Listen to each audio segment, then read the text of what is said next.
Suresh Rathi securities की तरफ से आज गुरुवार 27 मार्च के दिन आप सभी का स्वागत है।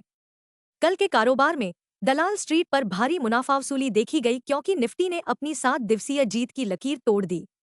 नकारात्मक बात यह रही कि निफ्टी मिड कैप 0.72% और स्मॉल कैप सूचकांक -1.20% भी लाल निशान पर बंद हुए। स्टॉक विशिष्ट कार्रवाई के बीच 1. Larsen and Toubro Qatar energy LNG से करीब 15,000 करोड़ रुपए के ऑर्डर हासिल करने पर ध्यान केंद्रित कर रहा है। 2. एनसीसी के शेयर की कीमत बीएसएनएल से 10,805 करोड़ रुपए के कई सौदे जीतने पर चर्चा में है। Market trends. वैश्विक संकेत नकारात्मक हैं। कल के सत्र में एफआईआई 2,241 करोड़ रुपए के शुद्ध खरीदार निकले, जबकि डीआईआई ने 696 करोड़ रुपए के शेयर बेचे। भावनाएं जोखिमपूर्ण होने की संभावना है। दिन के लिए मार्केट ब्रेथ न्यूट्रल रहने की संभावना है। निफ्टी के टेक्निकल्स डिजायर्ड कंसोलिडेशन का सुझाव दे रहे हैं।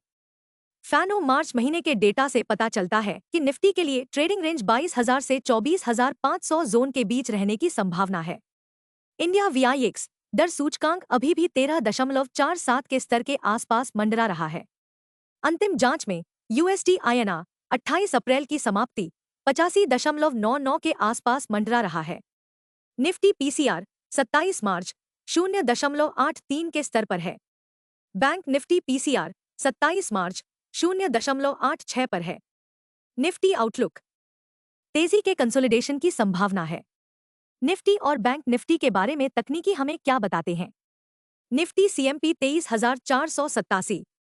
निफ्टी पर सबसे बड़ा सपोर्ट अब केवल 23,151 अंक पर है। तत्काल प्रतिरोध केवल 23,857 अंक पर रखा गया है। दिन के लिए सीमा 23,300 और 23,700 के बीच रहने की संभावना है। दिन के लिए आउटलुक न्यूट्रल है। Bank Nifty CMP 51,209। Bank Nifty का सबसे बड़ा अंतर सप्ताह सपोर्ट 50,407 अंक पर है। बैंक निफ्टी का सबसे बड़ा इंट्राडे रेजिस्टेंस अब 52,300 अंक पर है। बैंक निफ्टी का दिन का दायरा 50,700 और 51,700 के बीच रहने की संभावना है। दिन के लिए पूर्वाग्रह तटस्थ है। कल के कारोबार से सकारात्मक बात यह रही कि नकारात्मक सत्र के बावजूद एफआईआई शुद्ध खरीदार रहे। दिलचस्प बात यह है कि इस सप्ताह तक एफआईआई ने 10,668 करोड़ रुपए की शुद्ध खरीदारी की है। हमारे आज के कॉल से पता चलता है कि नए आशावादी एफआईआई निवेशकों की पृष्ठभूमि के बावजूद निफ्टी आज के कारोबार में उतार चढ़ाव कर सकता है। हमारा कहना है कि निफ्टी को 3 उत्प्रेरकों के कारण दिशा के लिए संघर्ष करना पड़ सकता है।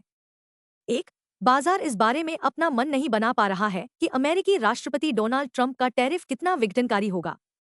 2. आर्थिक विकास में मंदी का डर। 3. इन्फ्लेशन का डर। कृपया यह भी ध्यान दें कि ट्रंप का टैरिफ डिटेंट फीका पड़ने की संभावना है क्योंकि फोकस 4 नियर टर्म उत्प्रेरकों की ओर है। 1. मार्च एफ&ओ एक्सपायरी गुरुवार 27 मार्च। 2.